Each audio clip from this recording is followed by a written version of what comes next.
Alex, it says I'm not a co-host. I'm just wondering if it says the same on your screen.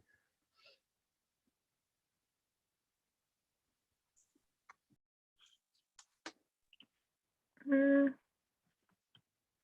it doesn't say you are. You should be though.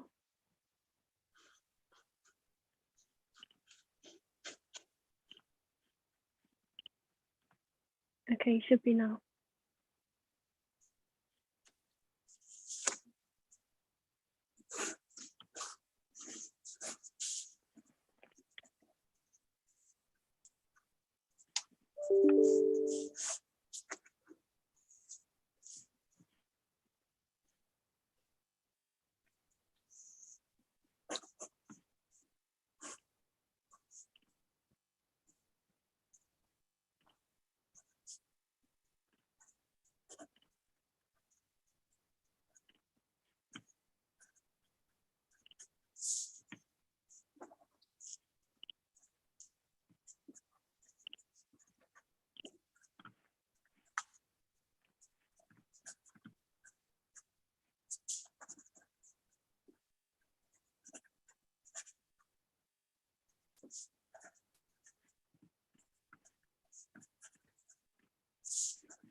I think I'm more or less ready to go. Tom, I've made you spotlight.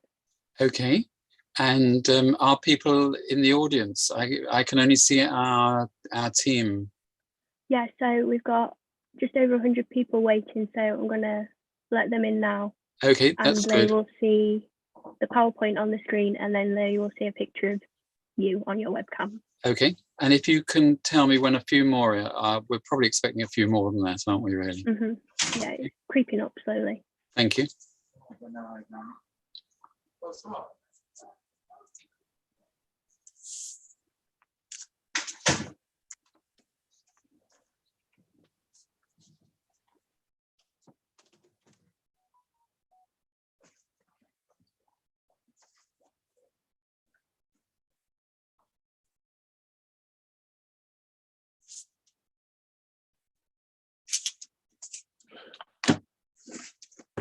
Okay, Alex, I think we're going to start now.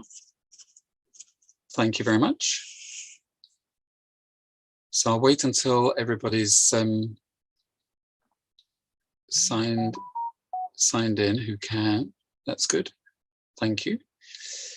So yes, well, welcome to this webinar. It's about long COVID, And first of all, I'll introduce myself. I'm Tom Heller. I'm one of the members of Sheffield Community Contact Tracers, and proud to be host here of this webinar on long COVID. I know it's a difficult subject for many people, and I hope that this conference will help us think a bit more deeply about some of the issues behind the medical issues really behind it. I want to say special thanks to Sheffield University really, first of all, for allocating 4 wonderful students to Sheffield Community Contact Tracers to study this in some detail. And the presentations that you're about to enjoy, I hope, come from these 4 second year medical students from Sheffield University. And we've been privileged to be part of the team putting together this event, and to showcase their work over the last couple of months with us.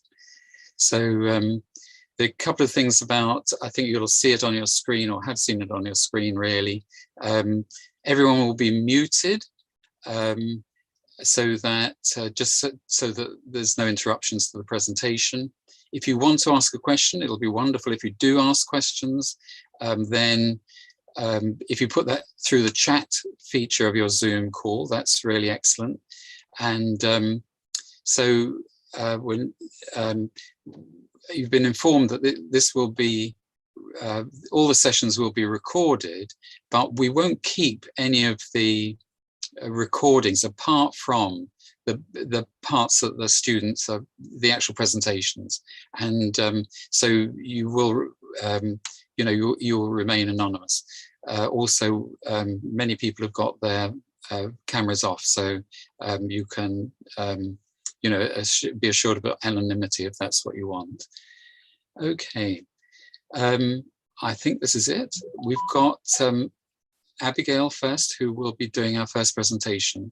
So Abby, if you'd like to share your screen and start your presentation. Thank you. Thank you.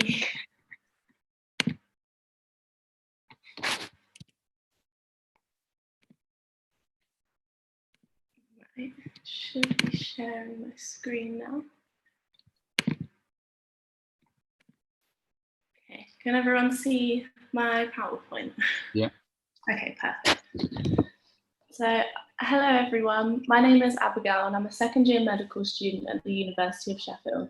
For a period of 6 weeks, myself and 3 of my peers have been working alongside the Sheffield Community Contact Tracers to perform some further research into the ever-growing topic of long COVID.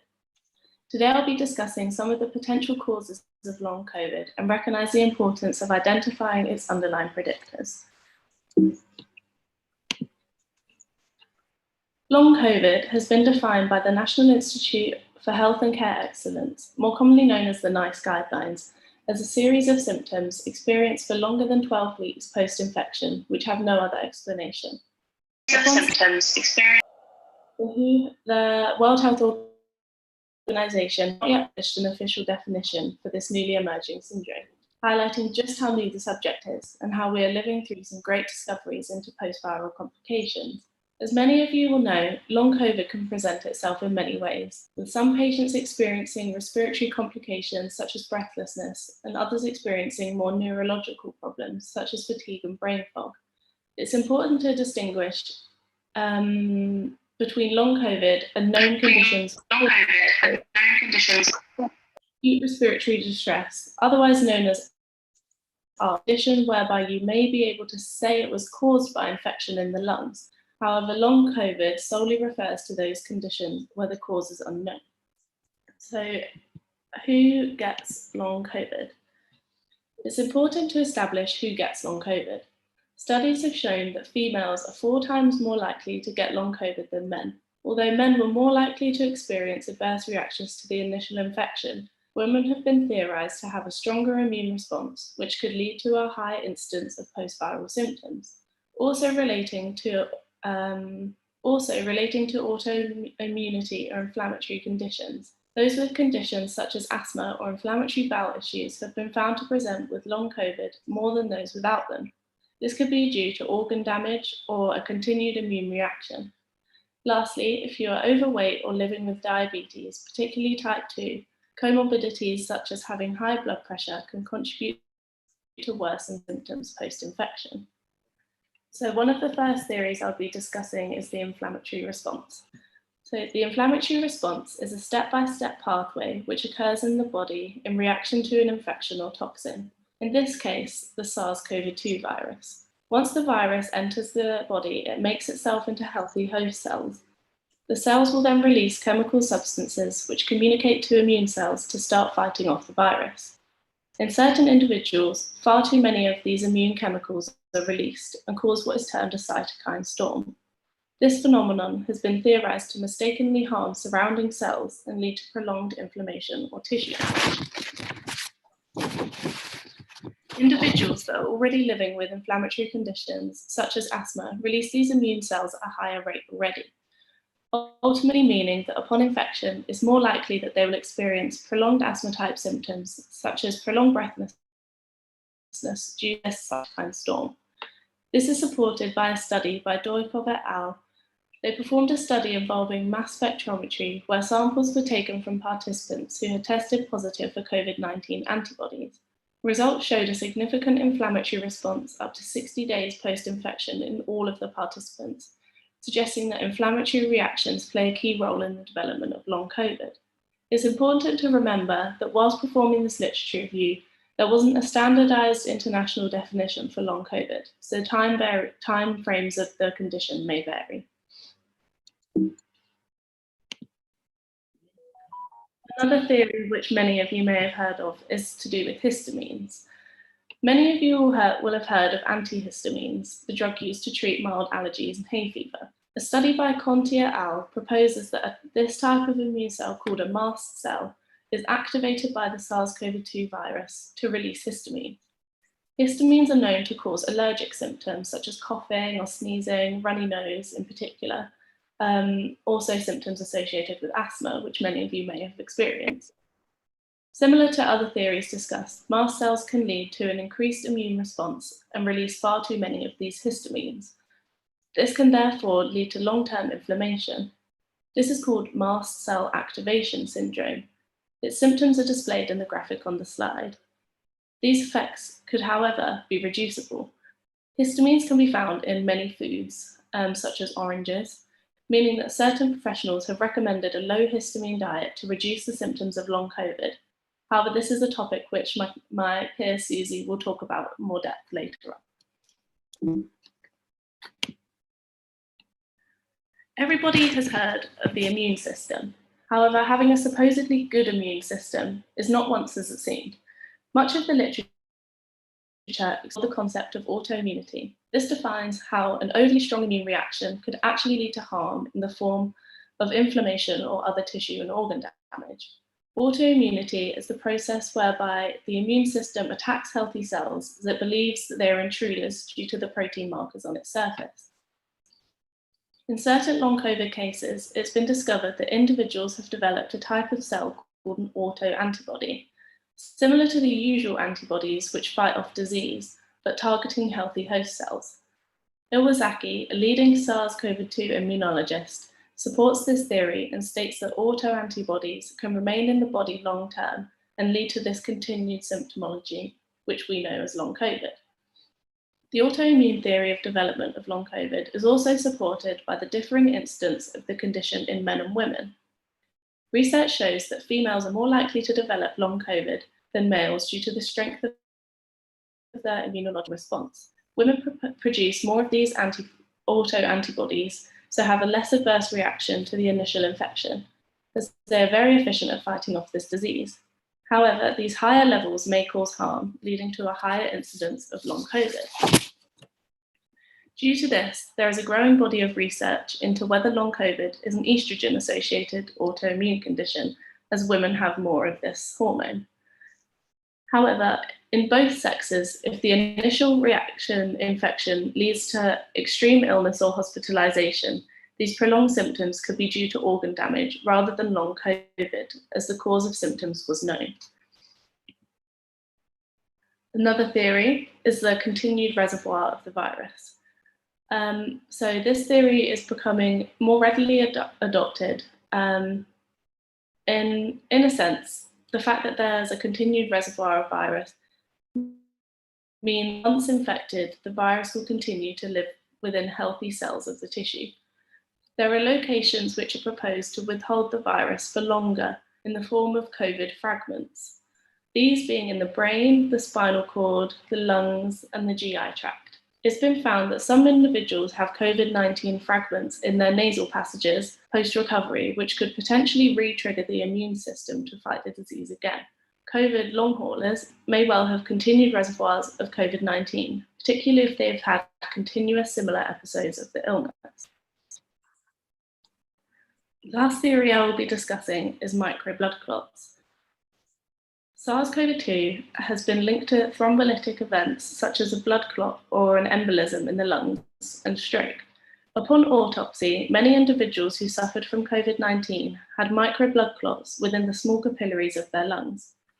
Blood clots here can limit gas exchange oxygen supply to the bloodstream, forming symptoms such as breathlessness. Additionally, these microblood clots can travel almost anywhere in the body due to their small size, allowing opportunity for complications to occur in many of the different body systems.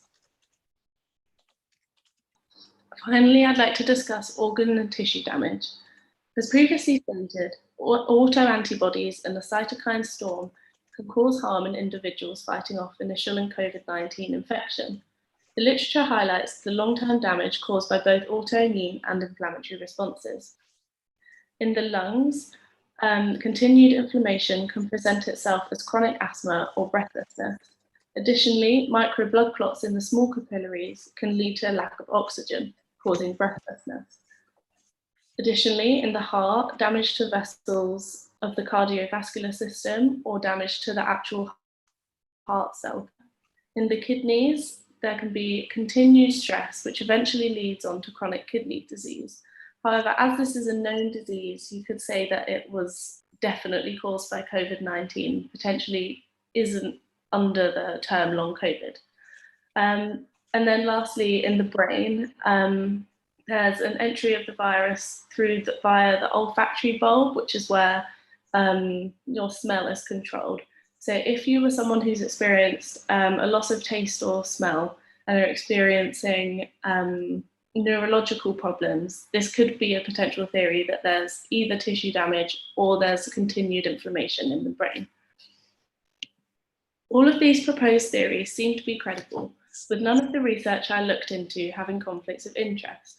However, I do believe more research should be done, with a greater focus on more post-viral conditions and how they occur.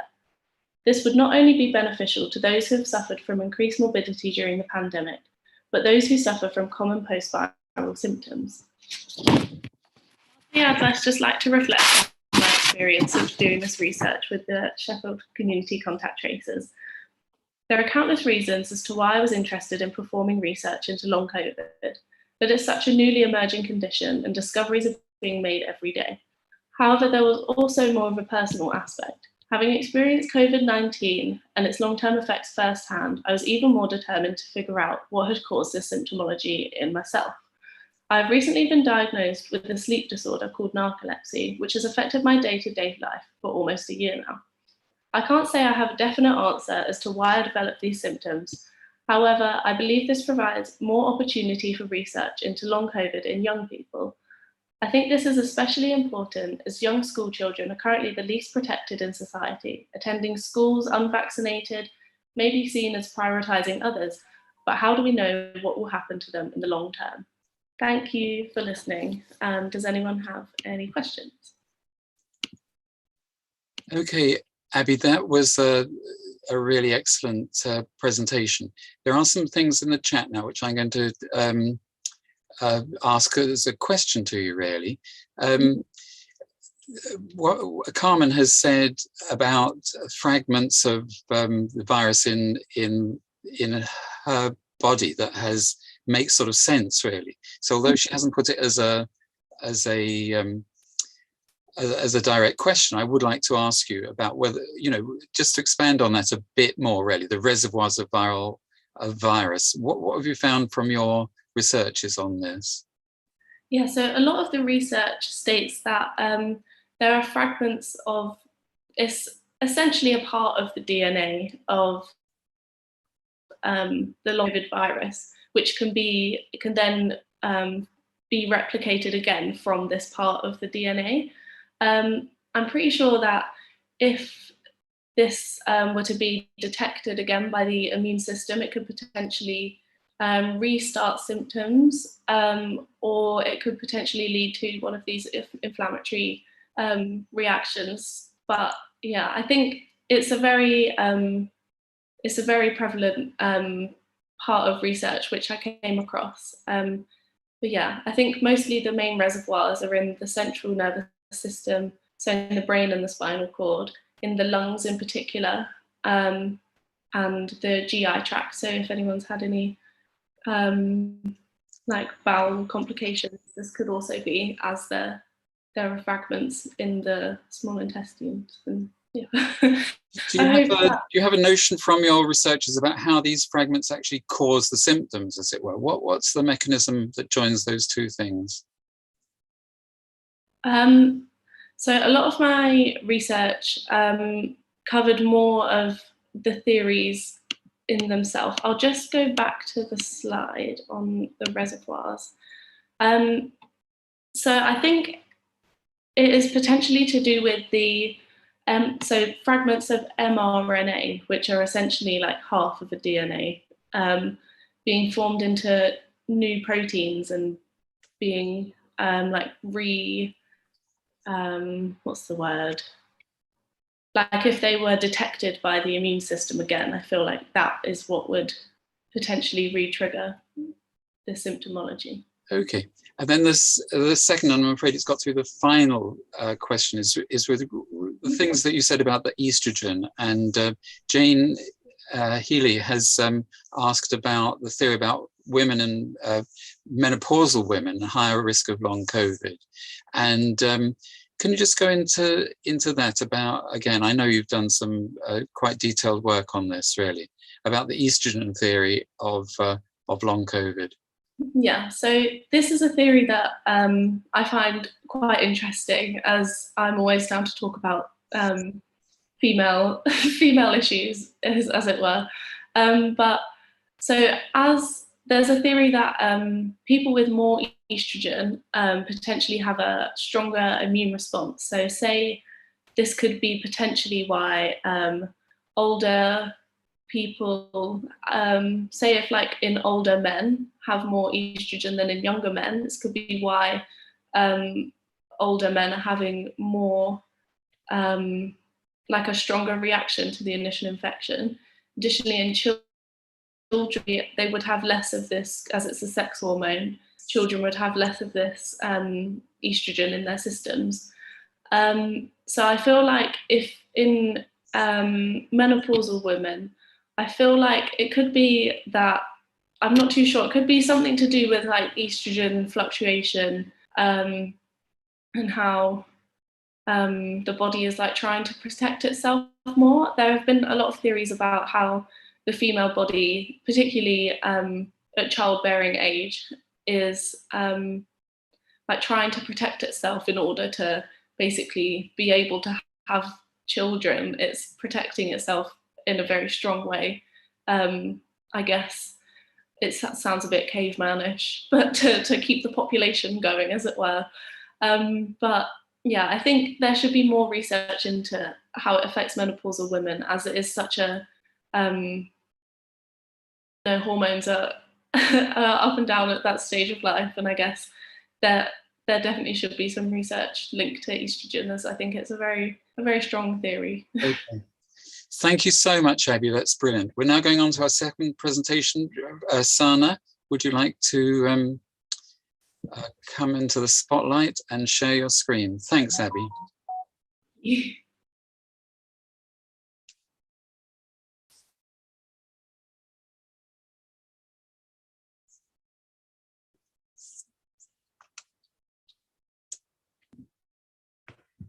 Hi, bear with me for 1 second whilst I get this sorted.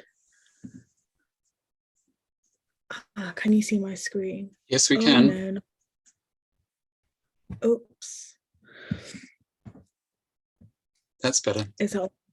Oh, lovely. Right. Hello, everybody. Oops. Hi, my name is Sana Habib and I'm a second-year medical student at the University of Sheffield. Today I'm going to be giving a little snippet of the experiences of long COVID within the Black, Asian and minority ethnic communities. So just to give you a little bit of background as to how I gathered this information, I conducted interviews with Black, Asian or minority ethnic individuals with long COVID to gather an insight into their experiences during my placement with Sheffield Community Contact Tracers. As a little heads up, throughout the presentation, I'm going to include quotes from some of the participants, and I have gained their consent to do so. During the presentation, I may use the word BAME instead of Black, Asian and minority ethnic due to time constraints. Also, as a little side note before I start, I just want to confirm that I acquired ethics approval from the University of Sheffield for this research. So before I go on to discuss the impact of long COVID on the BAME communities, I initially want to start by talking about the inequalities which affect these communities. The determinants of health are usually used to explore inequalities. Unfortunately, time is limited, so I don't have enough time to explore all the determinants of health in depth, so this is far from an exhaustive list. But as you can see on my screen and on your screen as well, there are 5 determinants of health. These are the key factors that have been used to explain the reasons for the disparate impact of COVID on the BAME communities. 2 of the key factors, which you can see on the screen, is lower socioeconomic status and poverty. Individuals from a BAME community are more likely to be from a lower socioeconomic background and are more likely to experience poverty. This can lead to individuals living in more deprived areas and having lower skilled occupations. A fact which highlights inequalities is that although people from BAME communities only account for 15% of the total population, they make up 22% of the population who live in 10% of the most deprived areas of the UK. You may be aware that there is a link between having a lower socioeconomic status and living in poorer housing. This housing could be overcrowded and or multi-generational housing. For example, in London, 30% of Bangladeshi households, 16% of Black African households, and 18% of Pakistani households have more residents than rooms, compared with only 2% of white British households. Also, individuals from a BAME community are more likely to have house insecurity, as they are much less likely to be owner-occupiers of their current residence compared to the white British majority. Also, it's important to note the impact poor quality housing can have specifically on one's respiratory health, especially due to the significance of the respiratory system with COVID. So being from a lower socioeconomic status is also linked to having poorer access to health. In addition, access to care can affect a person's socioeconomic status through a downward trajectory, where, for example, poverty reduces access to healthcare, which leads to increased morbidity, which leads to increased poverty and further reduction in access to care. Racial discrimination is also a determinant of health and is thought to be a factor as to why individuals from BAME communities tend to have lower socioeconomic status. So it's a bit like a cycle, but again, I will also discuss this further during my presentation. It's very important to note that inequalities and disparities in healthcare are not a new problem at all, and strategies have been attempted to tackle such issues in the past. But the lack of progress has been limited, and the current pandemic has further highlighted the ongoing disparity in the health outcomes for BAME communities. So now I want to talk about why BAME individuals have historically struggled to access healthcare. Specifically, I'm going to talk about 4 of the reasons which were mentioned by the participants in my study. The first key factor is the presence of a language barrier, which is quite self-explanatory, but just to explain, the reason why a difference in language acts as a barrier is because it's difficult for the patient to convey their problem to the healthcare professional, and vice versa, it's difficult for the healthcare professional to understand them. Stress is also another reason which has caused BAME individuals to struggle to access healthcare. This can be stress due to having to visit the GP with the presence of a language barrier, or feeling like their pain isn't going to be taken seriously because of racial discrimination, which I will delve into deeper on the following slides. Stress, as a result of being from a lower socioeconomic background, also influences why individuals from a BAME community may have struggled to access healthcare. This is because these individuals have had, in their opinion, or continue to have, more pressing issues such as with housing, finances, etc., which means their health is not a priority for them. As a result, this can cause people's health to deteriorate. This causes a burden on the healthcare system in the local area, making it more difficult for other residents to access the available health services. A lack of knowledge about caring for one's health and also how to access healthcare is also a reason why BAME individuals struggle to access healthcare. If you don't understand why or how you have to do something, you simply won't do it. The participants specifically spoke about the lack of culturally appropriate education, which means there is a decreased likelihood of a BAME individual actually following the advice given to them by a healthcare professional. So now, before I go on to talk about structural and systemic racism, I wanted to do a little bit of a contrast because it's quite easy to get muddled up with them. So structural racism is laws, rules, or official policies in society that result in and support a continued unfair advantage to some people and unfair or harmful treatment of others based on race. Whereas systemic racism, which is also known as institutional racism, is policies and practices that exist throughout an organization, which result in and support a continued unfair advantage to some people and unfair or harmful treatment of others based on race. So whereas structural racism is in more official rules and policies within society, systemic is within organizations such as the NHS, National Health Service. So structural racism has been highlighted to be the cause of the disproportionate impact of COVID-19 on the BAME community. This form of racism is embedded in social, economic, educational, and political systems in society, which shapes the distribution of the determinants of health. Literature has shown that myths and systemic racism have cultivated an environment of biases within healthcare.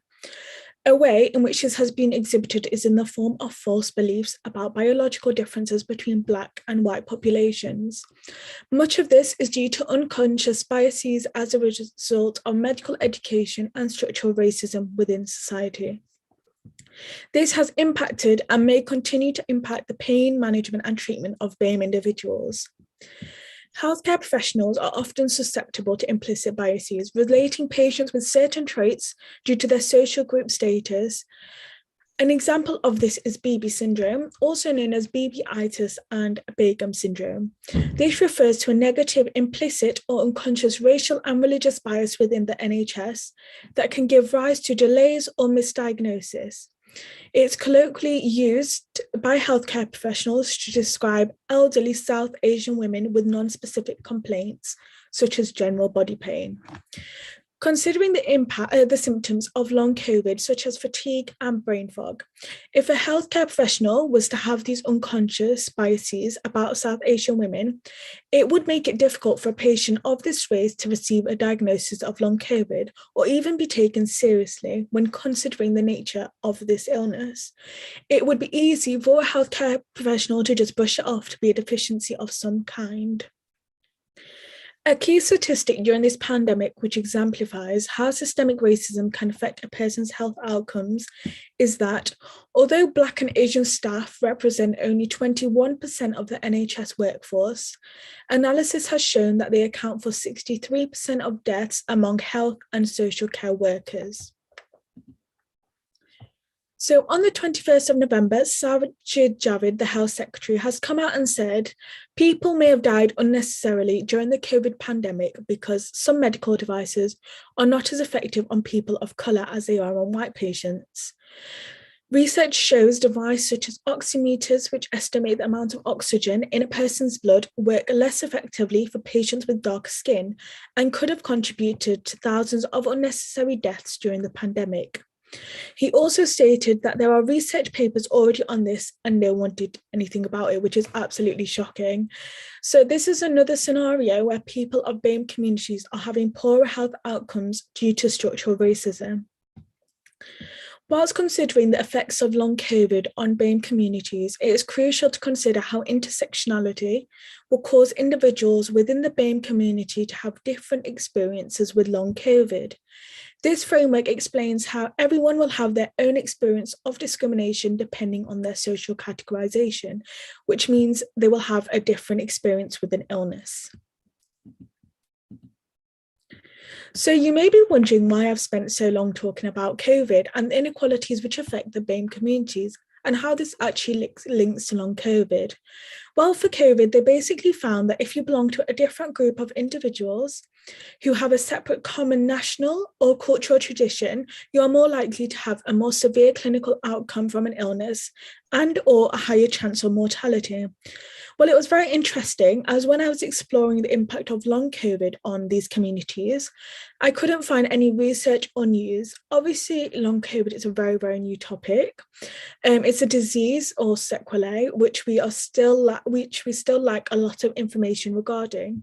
So I wasn't expecting much to be available. However, in a way, I was also slightly shocked because of all the statistics and coverage on how COVID has impacted the BAME community so unequally.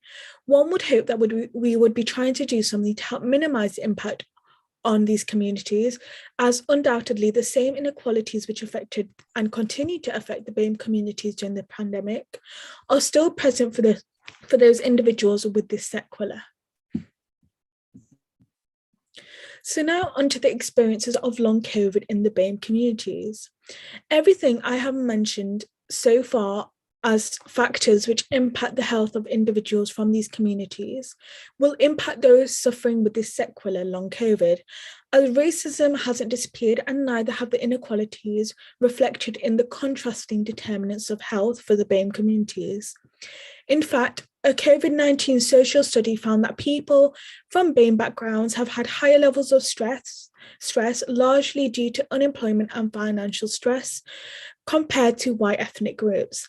They have also been shown to have had higher levels of depression and anxiety throughout the pandemic.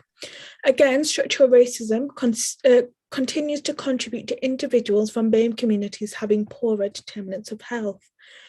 To add to this, a recurring theme throughout my interviews about the BAME individuals' experiences with long COVID was the attitudes to one's symptomatology. For example, a woman within a community where women may have a lot of family responsibility, such as a housewife, may feel embarrassed to approach a doctor complaining of symptoms such as fatigue or brain fog, which reinforces my point made earlier about intersectionality. So in this case, women from a BAME community may not have the same experience of men from the BAME community, even though they are both suffering with the same sequelae long COVID.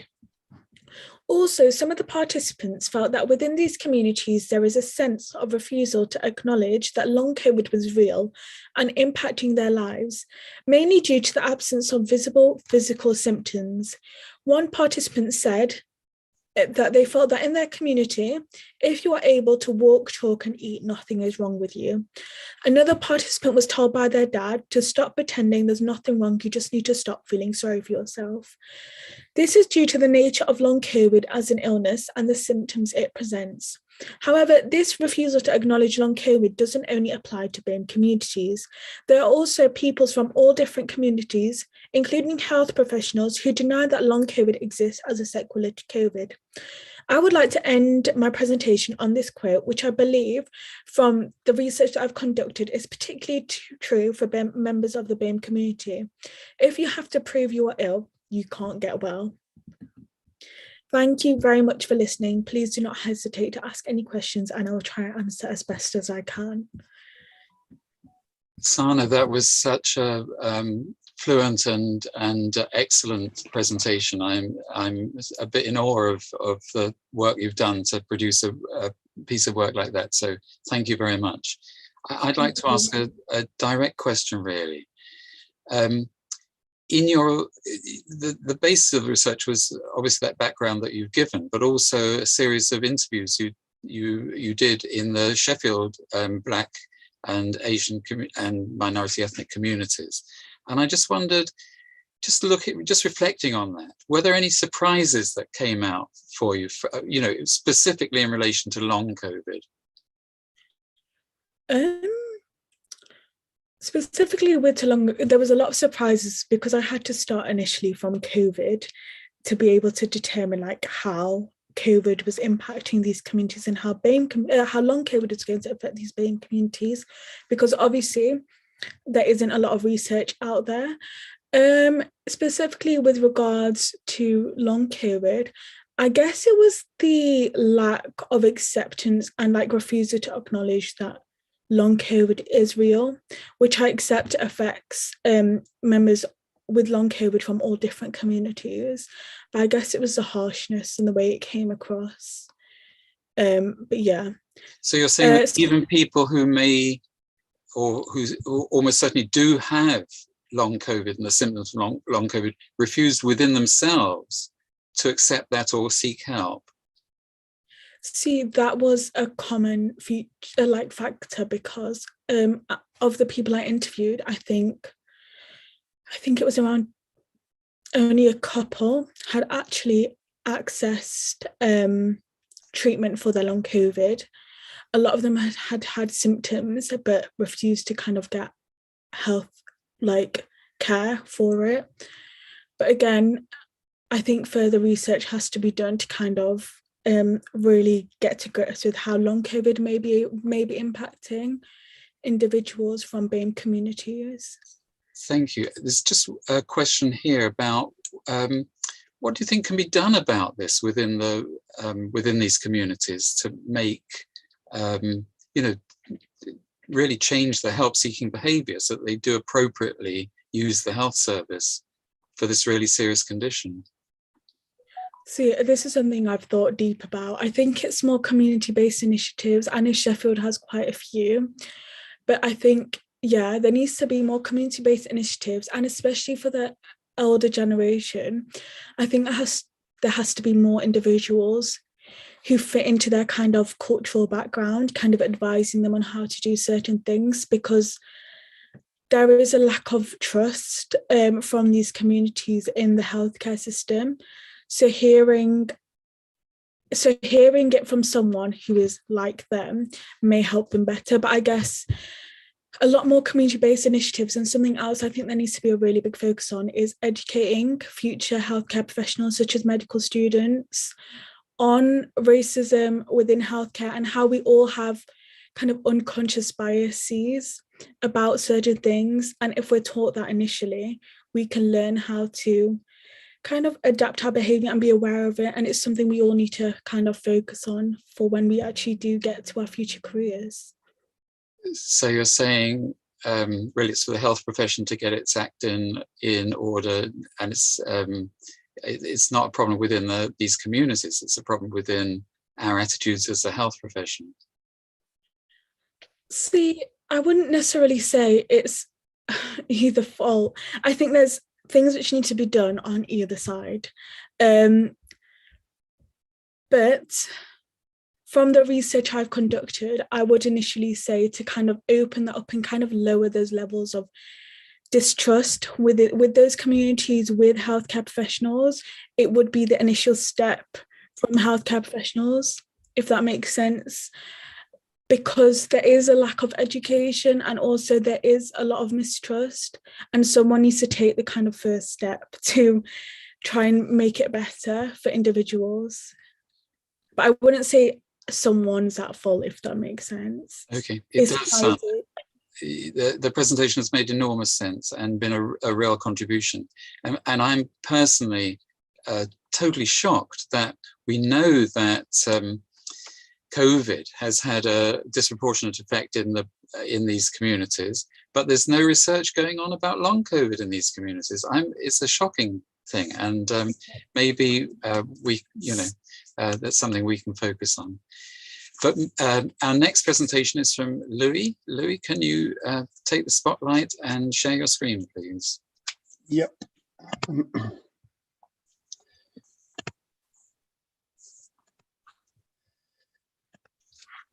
So I hope everyone can see this. Yes, we can see it and hear you. Thank you, Louis. Perfect. Right, I'll start. So hi, I'm Louis. I'm one of the medical students here at Sheffield. And today I'll be talking about the neurological problems that are associated with long COVID. So the aims of this talk are to detail the known neurological manifestations of long COVID and to explore the different theories behind these symptoms.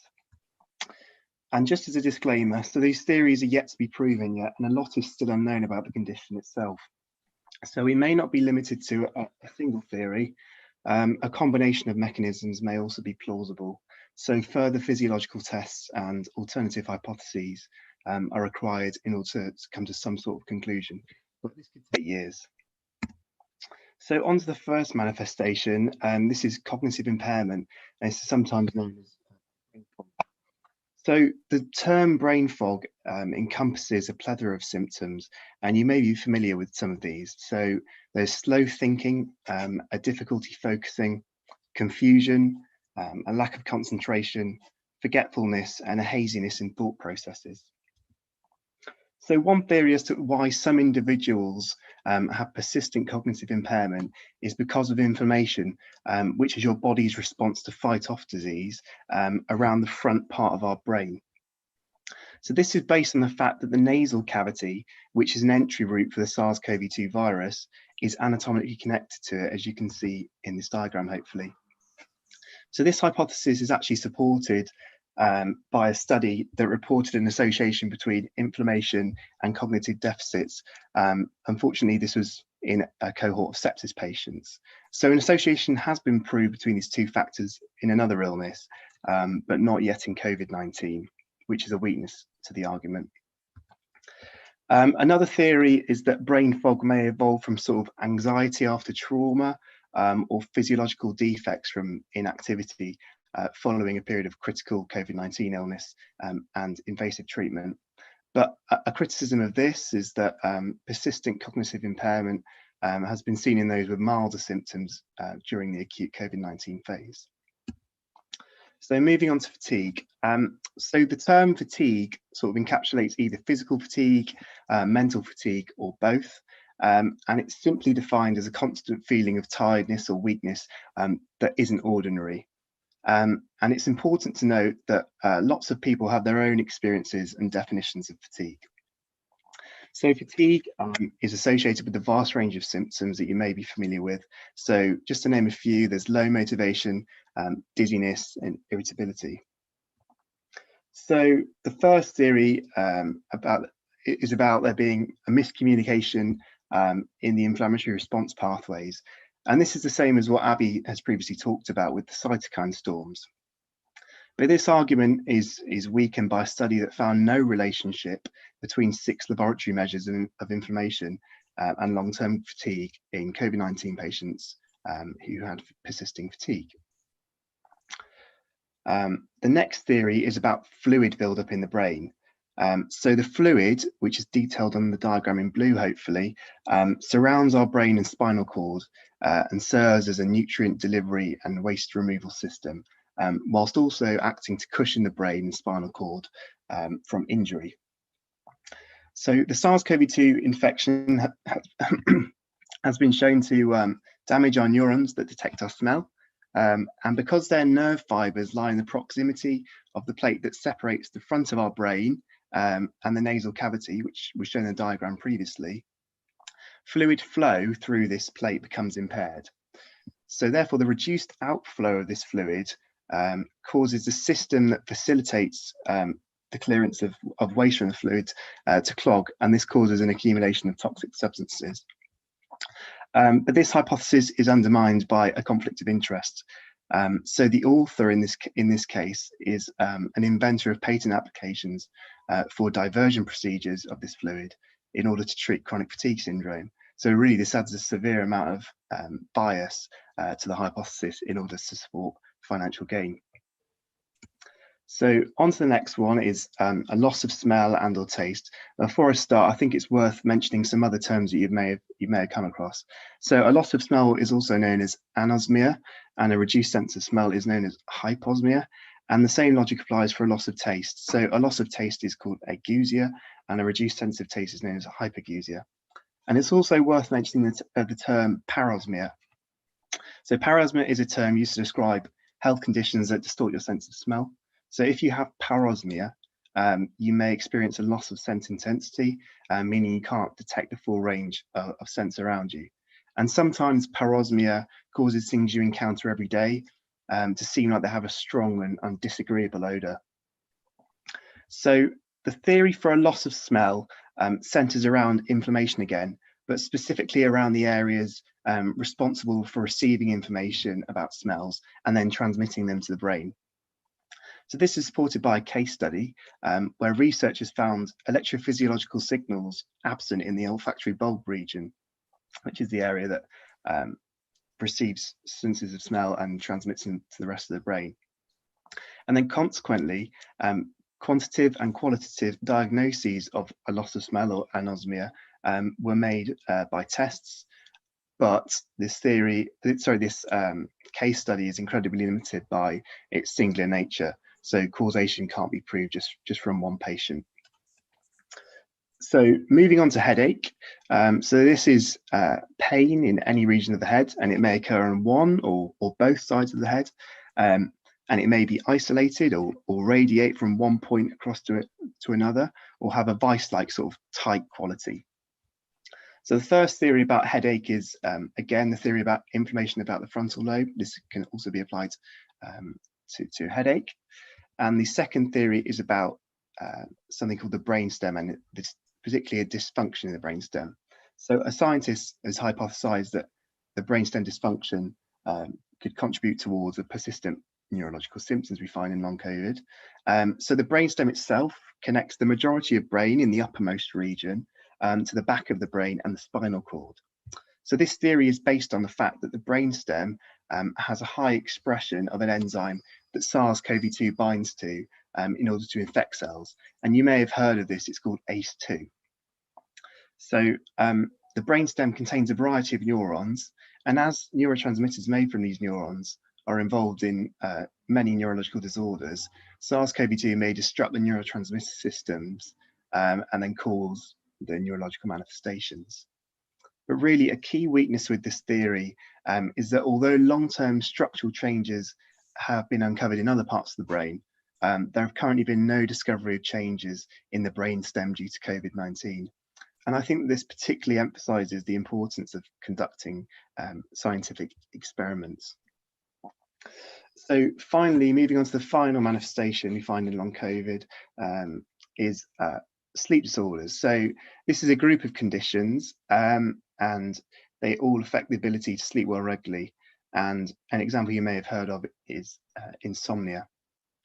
So there are currently no specific theories as to why sleep disorders are a neurological manifestation of long COVID, but the aforementioned brainstem hypothesis can perhaps be applied in this case because it's not just specific to one symptom.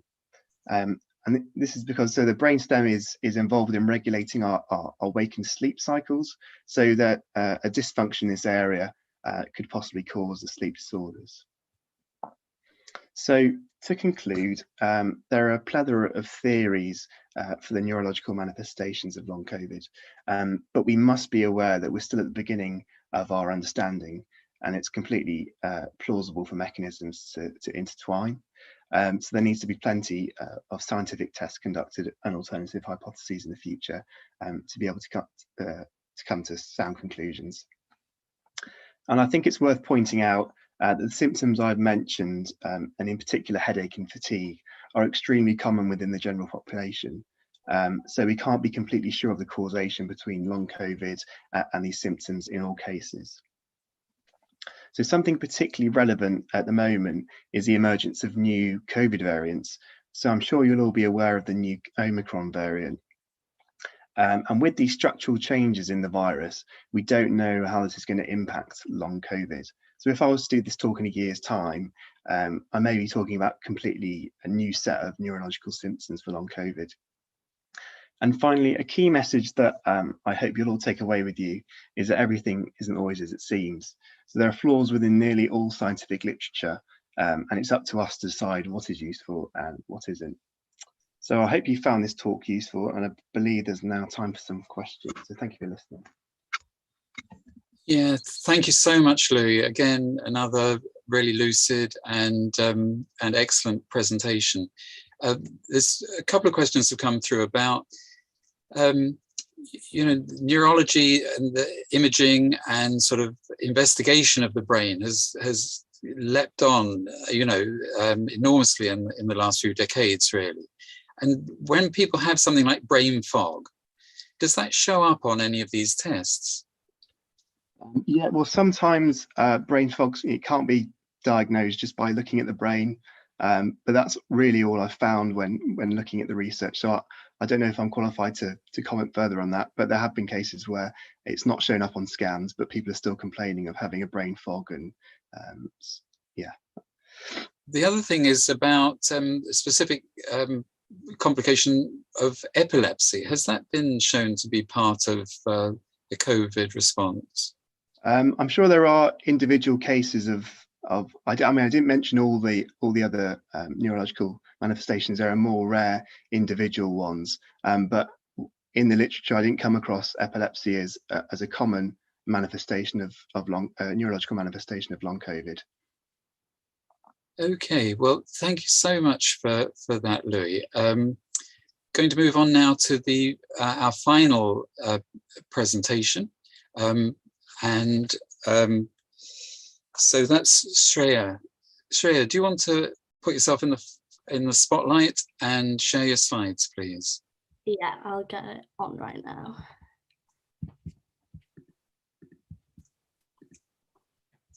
I think everyone should be able to see that now. Is that okay? That's perfect. Well done, Sreya. Okay. Hello, everyone. Today I'll be talking about the treatments that have been shown to be effective for managing long COVID. I just want to say thank you for coming to this talk today. My name's Sreya Thomas, and I'm a Phase 2A medical student at the University of Sheffield. Many people with long COVID feel disregarded, and it's difficult for healthcare professionals to help their patients because long COVID does not have a clear clinical definition, there's no test to diagnose it, and there's not one treatment that is currently effective for all. I'm aware that many people in this audience may have tried different managements for long COVID, including some methods that I'll discuss today, with many people being disappointed by their outcomes. It's important to remember that what I'll discuss today is very inconclusive. Long COVID affects multiple organ systems, such as the reproductive, cardiovascular, and gastrointestinal systems. Hence, it is viewed that a holistic approach to management may be beneficial. By holistic, what I mean is considering the complete person in the management, both physically, psychologically, socially, and spiritually.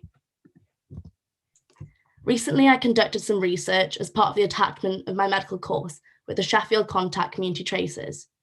I conducted a survey, and the cohort who took part were people with long COVID who were part of the COVID-19 Research Involvement Group on Facebook.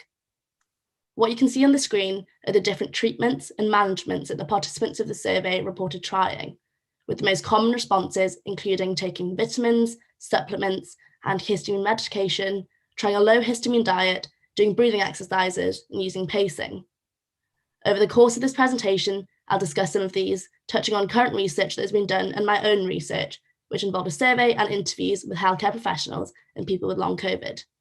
I gained ethical approval for this research. I want to make a quick disclaimer about this presentation. There are several limitations to the research that I've conducted. Due to the short amount of time available, there were only 22 participants in my survey and 5 participants for the interviews. It's important to know that anything discussed is part of a personal experience of a participant, and this will not be applicable to everyone in the audience here today. The points made are more to start discussion, and to share some of the experiences of people with long COVID. Direct quotes used in this talk are just showing examples of people's experiences, and it's not reflective of general outcomes people with long COVID experience. It's also important to acknowledge that with this being such a current issue, new research is being done every day, so there is a high likelihood that things may change from what is discussed now. Making dietary changes is one thing that many people have been doing to manage their long COVID. Of those in the survey that changed their diet, 45.5% had no change in their symptoms, 36.4% felt a little better, 9.1% felt a little worse, and 9.1% felt much better. In the survey, the most common dietary changes were to a low histamine diet, a dairy-free diet, and an anti-inflammatory diet. An anti-inflammatory diet is a style of eating which has a focus on foods such as fruits, vegetables, and oily fish like salmon. Something that has gained a lot of attention is the low histamine diet, both in the media, but also in current research. Histamine is a chemical which is made by mast cells in our immune system to fight off viruses and infections, but it also occurs naturally in many foods such as citrus fruits and spinach. Continuing on from what Abby had mentioned earlier, research has suggested that in long COVID, the mast cells in our body release too much histamine, which causes inflammation. Hence, trials are being done to investigate whether low histamine diets will improve long COVID symptoms. However, healthcare professionals have raised concerns about this diet, with it being too restrictive. The participant that felt a little worse in this survey had tried the low histamine diet for around 4 months and reported the following direct quote that you can see on the screen. "My fatigue worsened. I suspected I wasn't getting enough nutrients from this restricted diet, so stopped it and went back to eating healthily as I'd been before." Having a healthy diet is what is important, with healthcare professionals reiterating the need for having those nutrients to go on the right path in recovery. For those that want to try diets such as the low histamine diet, it's important that they have additional support with dietitians who will ensure they have adequate nutrition and that these diets are only followed for a short period of time. Different forms of exercise have been suggested as a way to cope with the symptoms of long COVID. The survey showed that after exercising, 33.3% of participants felt much better, 25% felt a little better, 16.7% felt a little worse, 16.7% felt significantly worse, and 8.3% had no change in their symptoms. Though the majority of participants reported feeling much better, it is important to recognise the proportion that felt worse after doing exercise, with these participants saying that this was due to overexerting themselves beyond their capabilities. From this, it's important to learn that there is a need to tailor physical activity to the individual's recovery. From the interviews I had done, all the participants reported that they had done a form of exercise for their recovery. This included personal training, walking, jogging, and breathing exercises.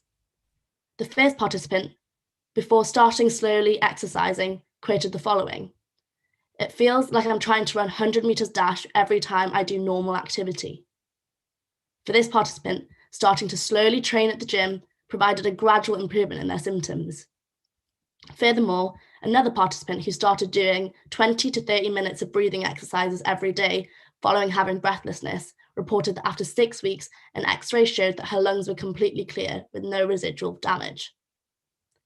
Whilst exercise is important in building endurance back, it can also be a crucial part of the mental journey of long COVID.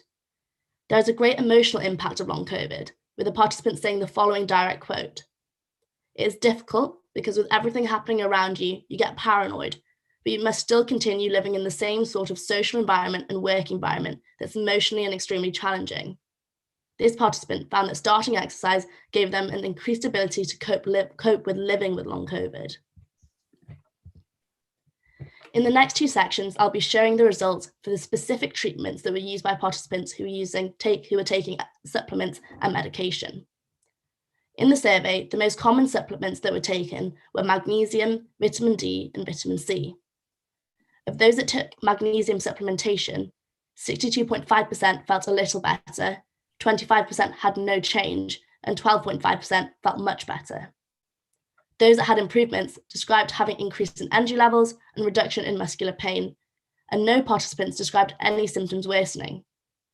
Research has shown that magnesium supplementation protects organs and tissues from damage through multiple ways, including anti-inflammation. Of those that took vitamin D, 66.7% had no change in their symptoms, 16.7% felt much better, and 16.7% felt a little better. Finally, of those that took vitamin C, 42.9% felt a little better, 42.9% experienced no change, and 14.3% felt much better. A limitation of this part of the research is that many of the participants were taking multiple different supplements at the same time. Taking new medication has also been done to manage symptoms by participants in the survey. The three main types of medication taken were antihistamines, corticosteroids, and antidepressants.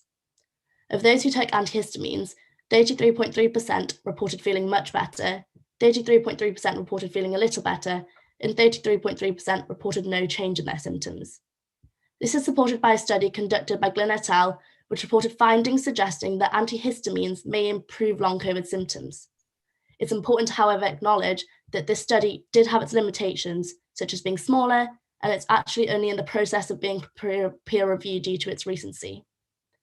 Of those that took antidepressants, 66.7% felt a little better, and 33.3% felt much better. Finally, of those that took corticosteroids, 100% reported feeling a little better. Again, a limitation of this part of the research is that many of the participants were taking multiple different medication at the same time. I thought I'd take a moment here to briefly discuss what you can see on the screen now.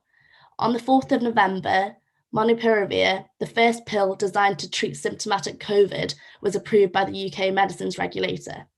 It is the world's first approved antiviral for this disease that can be taken by mouth rather than administered intravenously, which is important because it can be administered outside of a hospital setting before COVID-19 has progressed to a severe stage. Just thought it'd be an interesting point to make. Cognitive behavioral therapy is a talking therapy that can help you manage your problems by changing the way you think and behave. It's currently a very controversial topic with mixed results as a management for long COVID. The results from the survey only had 3 participants that used CBT, with no participants experiencing improved symptoms. However, this result is limited by the small number of responses this section received. One participant described their own experiences of their symptoms worsening with this direct quote. "It gave me nightmares, worsened depression, worsened anxiety, triggered panic attacks. I'm now completely phobic of being near other people and cannot travel on the bus, work from office, go into shops, or be in enclosed spaces with anyone who isn't wearing a mask." It is, however, important to remember that this is one person's personal experience and it cannot be used to describe the general experience of using cognitive behavioral therapy. Complementary medicines offer a different approach to conventional or mainstream medicine, and it is another layer of healthcare. These medicines and treatments range from acupuncture to herbal medicines. As I mentioned earlier, long COVID comes with an array of debilitating symptoms, hence can be difficult to treat with conventional medicine. In the survey of those who had tried this management, 33.3% felt much better, 33.3% felt a little better, 16.7% felt significantly better, and 16.7% had no change in their symptoms. None of the participants reported the worsening of any symptoms, and this section of the survey received the only significantly better change response, with the participants specifically using Reiki, blue room, and massages, which for them resulted in an improved cognition. The final section of the survey was used to discuss other managements for long COVID that had not been discussed in the previous sections. A variety of responses were given, with common answers including pacing, resting, and prioritization of activities. Pacing is a self-management tool typically used by patients with chronic fatigue syndrome. It involves the balancing of activity and rest to prevent post-exertional malaise. Activity here means physical, mental, and emotional activity, and post-exertional malaise is the way in which symptoms can be worse up to a day or 2 after a significant increase in physical, mental, or emotional demands. A study of 3,762 long COVID patients found that pacing was reported as the most common treatment that patients found helpful for long COVID recovery. In the survey, a participant reported this direct quote: "I have not had a major relapse since I started practicing stricter pacing, and gradually, over 10 months, fatigue is much less, and I've seen some improvements in post-exertional malaise." As part of my interviews, one of the individuals I had the opportunity to talk to had been experiencing extreme tiredness, which was causing him to sleep the whole weekend as he had absolutely no energy to even get out of bed. The GP wrote him a letter for work, and this allowed the participant to work half-time and do simple tasks at work. He also stopped doing some activities and made lifestyle changes, for example, going on short walks instead of running and taking regular breaks throughout the day, which he said aided in his cognitive use. He described that this made a massive difference in improving his symptoms.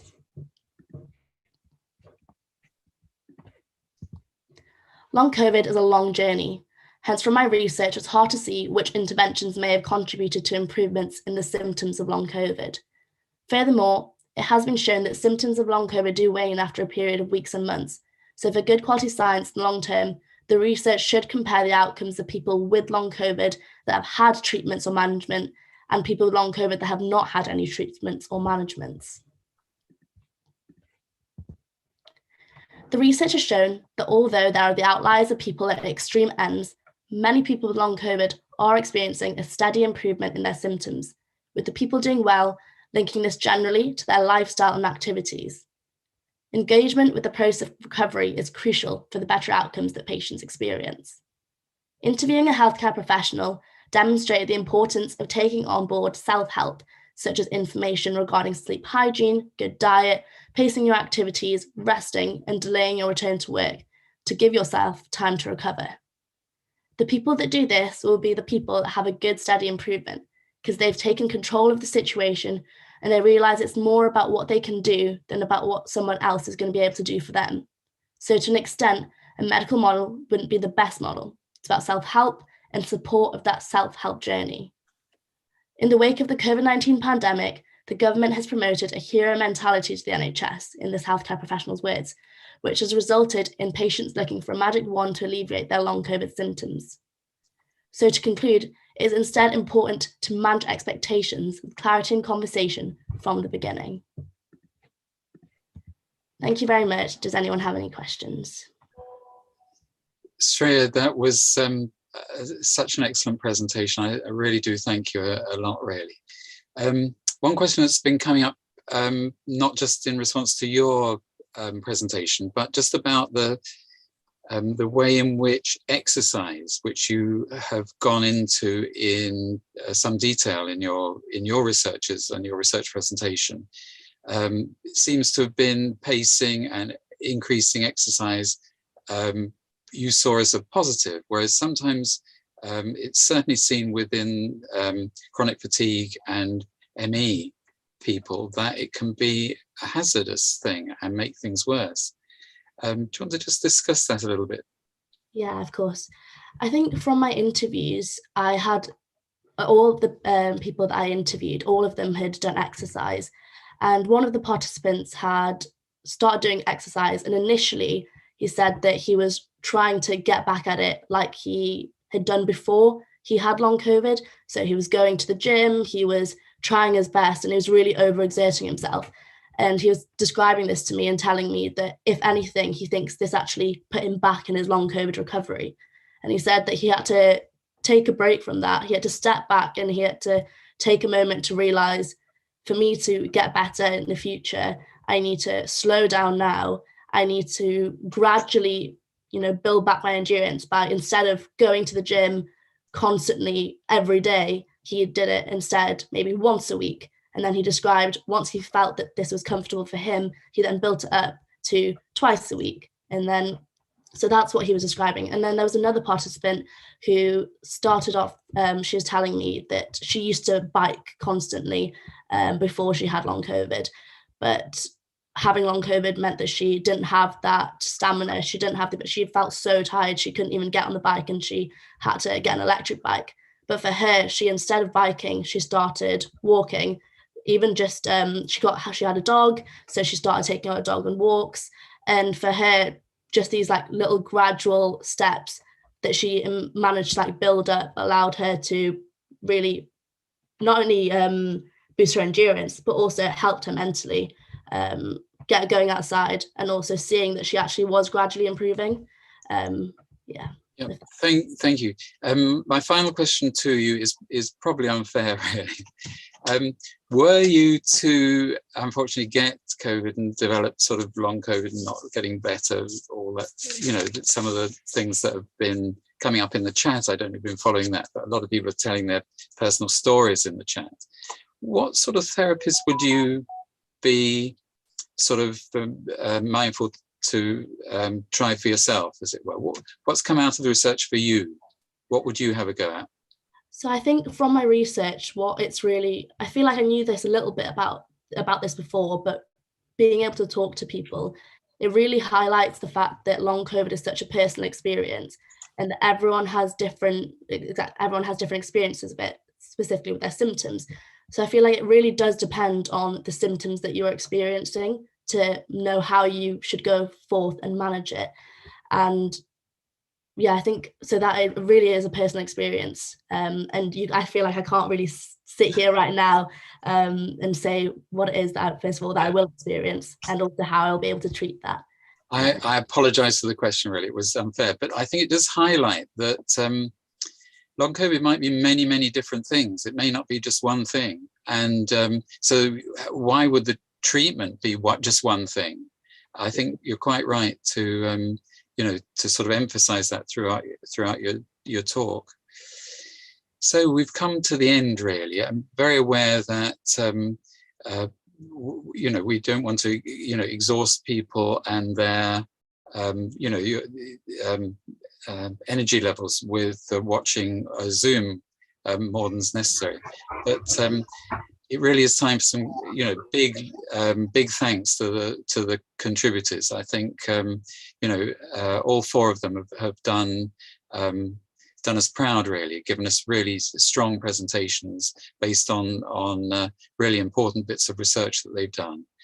I think that they're, the university can be proud of them, and so can we, really. I think that one of the themes that's come up over and over again is that long COVID is a real thing, but it's very hard sometimes to convince your physicians, the people you go and see, that that it is a real thing and that this is a real suffering that is happening in the community. But I think I can reassure you that our four students here will not be amongst that, those doctors who will, who ignore it. They've really focused on this as a subject of importance, and I thank you all for that. Just running this conference has been an effort by many people, behind the scenes who you haven't seen at all. So there's Alex, who's our person who manages, who runs SCCT really for us. And I really, really thank her for the effort she's put into the IT behind this conference as well. And of course, all the publicity to get so many people listening. Backed up by Ian and Paul, so thank you both very much. The four students were supervised by myself and Corinne and Jack. And so together, I think we made a team that, to be honest, we've been working together on and off for about 30 years. And so a few months doing these students, looking after these students has been a pleasure and a joy, and a source of giving us a lot of energy, as well as a delight to see their development at such an early stage of their careers. I think you can see through on screen now that there are ways of keeping in touch with us, either via our website. I think that we do have all your email addresses, so there will be a follow-up email to tell you about a further conference in 2 weeks' time. So Tuesdays at 4 o'clock is we have regular webinars and things, but there's one final one this year, which is, again, 5 medical students talking about what they have, or what the medical community has learned from COVID altogether, about the way viruses work, about how vaccines work and things. And we will either follow us through our Facebook page or website, or through these codes that are on screen now. So, or we will be in touch with you all through your emails. So do keep in touch with us, and we will be having regular education sessions as long as the pandemic continues. So thank you so much indeed for everybody's contribution, and I'm going to say goodbye now. So Thank you so much, everybody. It's been a delight to hear these 4 wonderful presentations. Thank you.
Okay, so can you unmute yourself? Is that allowed?